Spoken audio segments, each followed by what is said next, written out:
Chandrababu Goebbels ప్రచారంలో దిట్ట అంటున్నారు వల్లభనేని వంశీ. ఎన్టీఆర్ కు వెన్నుపోటు పొడిచిన ఘనత చంద్రబాబుది అన్నారు. తన అసెంబ్లీలో భువనేశ్వరిని ఏమీ అనలేదన్నారు వంశీ. ఆ రోజు తాను పంజాబ్ లో ఉన్నానని తాను అనని వ్యాఖ్యలను అన్నట్టు ప్రచారం చేయడం సరికాదన్నారు వల్లభనేని వంశీ.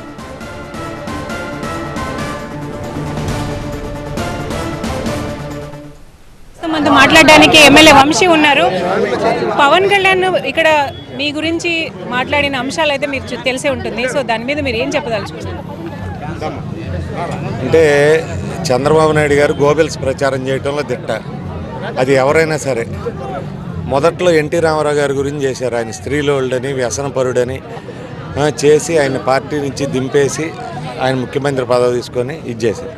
ఆ తర్వాత కాలక్రమంలో మనం సోనియా గాంధీ మీద ఆయన మాట్లాడిన మాటలు చూసాం, అట్లాగే మోడీ గారి మీద మాట్లాడిన మాటలు చూసాం. ఆయన ప్రపంచంలో అందరినీ కూడా ఏది పడితే అది మాట్లాడతాడు.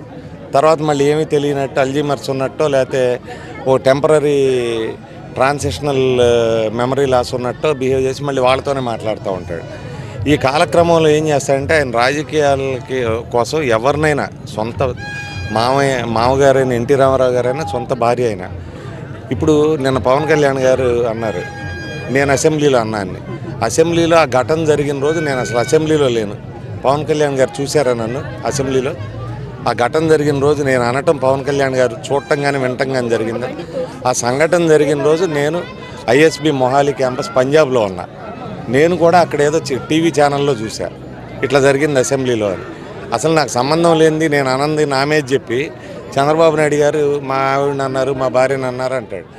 దాన్ని విని వీళ్ళందరూ నిజమే కాబోలనుకుంటారు. తెలుగుదేశం పార్టీలో ఉండగా నన్ను 4 సంవత్సరాలు అత్యుత్తమ ఎమ్మెల్యే అని, రాష్ట్రంలో అందరికన్నా బెస్ట్ ఎమ్మెల్యే అని మాట్లాడేవాడు. పార్టీ మారిన తర్వాత చాలా దారుణంగా నా మీద పేపర్లో రాపిస్తూ ఉంటే ఒకరోజు నేనేమన్నానంటే లోకేష్ ఈ సోషల్ మీడియాలో నన్నో నా కుటుంబ సభ్యులనో నా భార్యనో లేకపోతే నాకు తెలిసిన వాళ్ళనో వీళ్ళందరి మీద ఇష్టం వచ్చినట్టు పోస్టింగ్లు పెడుతుంటే లోకేష్ ఇది ఎవరికి కూడా మంచిది కాదు, ఈ టైప్ ఆఫ్ కల్చర్ ఎవరికి మంచిది కాదు, నువ్వు మా మీద పెట్టేస్తున్నావు, నీ మీద నీ భార్య మీద నీ తల్లి మీద కూడా పెడతా ఉన్నారు, ఇది ఎవరికి కూడా మంచిది కాదని చెప్పాను. ఆ చెప్పిన దాన్ని ఎవరో కట్ పేస్ట్ ఎడిట్ చేస్తే దాన్ని చూసి వంశీ అన్నాడని మళ్ళీ దానికి ఒక 10 మంది అసలు ఏమీ సంబంధం లేని వాళ్ళు వచ్చి మిమ్మల్ని అన్నారు సానుభూతి. దాన్ని నిన్న పవన్ కళ్యాణ్ గారు మాట్లాడటం అవునమ్మా, ఎవరు బూతులు తిడుతున్నారో ఎవరు రోజు మాట్లాడుతున్నారో స్టేజ్ల మీద చూస్తున్నాం కదా, చూడలేదా? ఈ రాష్ట్రంలో ప్రజలందరికీ కళ్ళు లేవా, చెవులు లేవా? రోజు ఒక్కొక్కళ్ళు ఎన్ని మాట్లాడుతున్నారో వింటలేదా?